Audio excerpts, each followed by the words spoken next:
They're ready. Scott Libersher blows the tires off. Ladies and gentlemen, Mark Pawuk is the FLEXJET Factory Stock Showdown champion. Needed that win light, got the win light. 779 with authority, 176 miles an hour. Libersher needed to win the entire event to steal the championship, and he spun the tires. Mark Pawuk, the number 2 qualifier. He'll come back and run Jonathan Allegrucci for the trophy later on in the day. My dream was to someday get one of these, and oh my God, it finally happened. Thank you, everybody. Thank you for the support. And we played it very straight all year, and I guess it meant to be at the end, because here we are.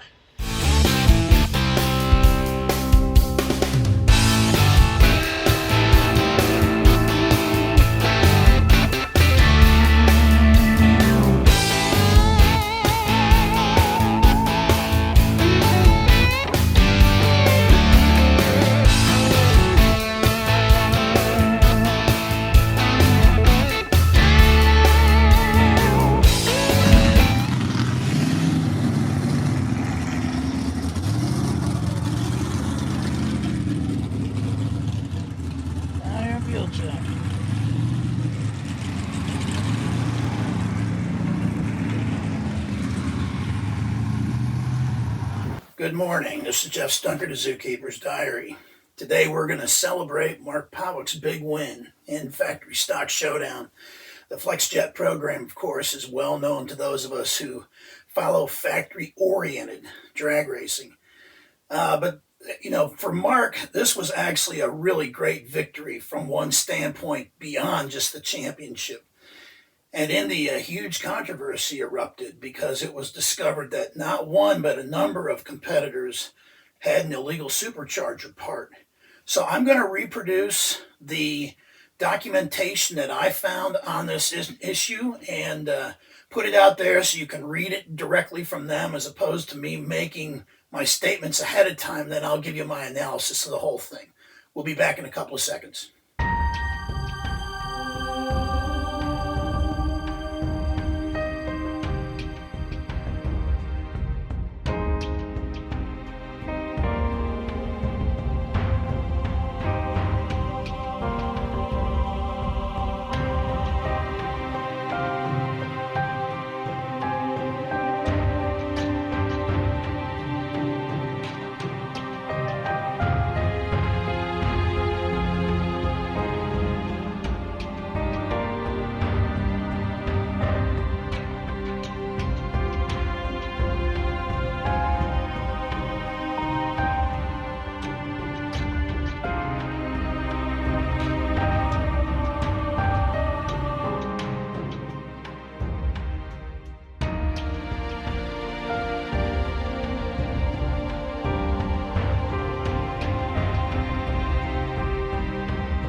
They're ready.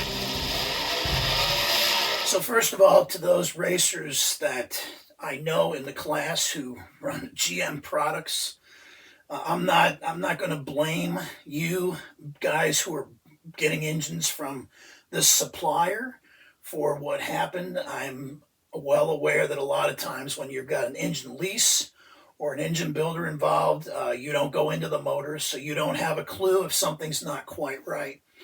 However, I found Chris Holbrook's statements somewhat telling, and obviously the Fords boycotted the entire U.S. Nationals event as a result of what was going on. And once it was discovered, again, as the documentation showed, the part was basically made legal as soon as they were discovered. Now, this is a factory spec supercharger. This is not a modified supercharger or a runner, run what you brung type of deal. The specific issues with factory stock have really been trying to find parity between the different brands. If somebody's cheating on that supercharger when you can push that much more air into the motor, you end up really being at a huge disadvantage if you're running legally. Now, you saw Turk's quotes, and Turk was the one who kind of brought this to my attention at Indy when I found out it was going on. Again, to be very honest, I feel bad for all the guys who were running this thing legally to be actually losing rounds and the cost of going to the races and the cost of potentially winning because they're chasing, frankly, the people who are cheating.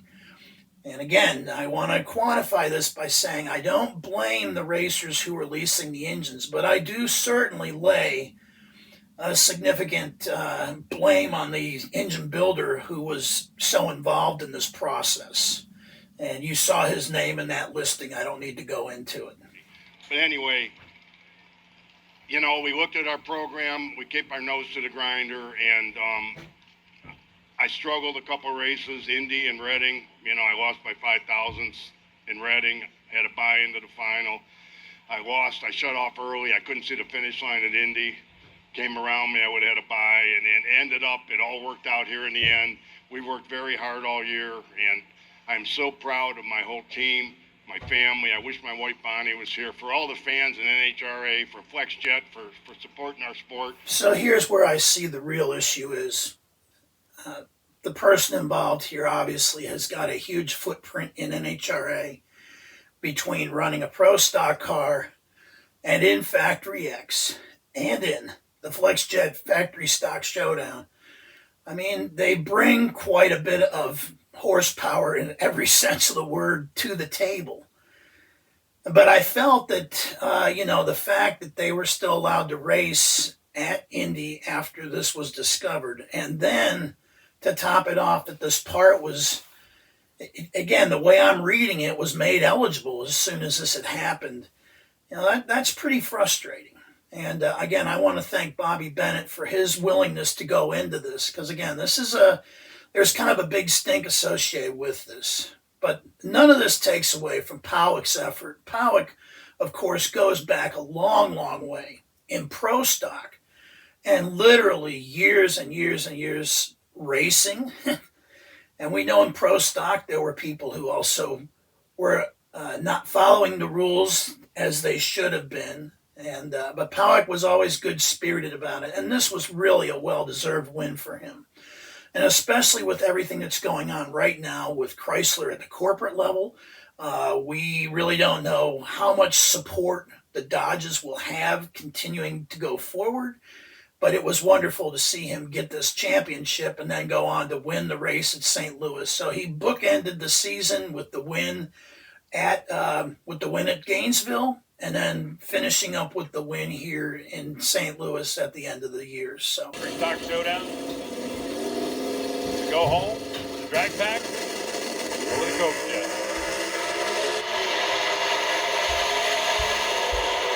Both drivers clean and green. That is a horsepower race to finish line, and Mark Pawuk puts the cherry on the Sunday. 779, 176 miles an hour. Alagrucci goes 783. They call him the Cowboy, your FlexJet Factory Stock Showdown winner and world champion. Congratulations, Mark Pawuk. Thank you, Joe. Unbelievable day. Unbelievable. You know, this morning, say a little prayer. I know my dad and mom were looking over me, and Don Schumacher. I've been carrying Don all year. Him and I were good friends. So, congratulations to you, Mark.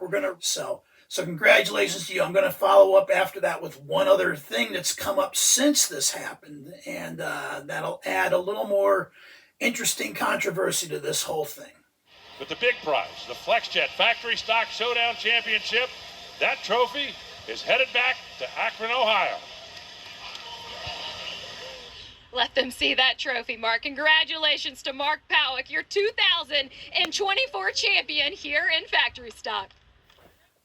Right after this weekend was over, those of you who obviously pay attention to the news, I'm here in East Tennessee. Hurricane Helene wreaked havoc across the southeast, but especially here in the mountains.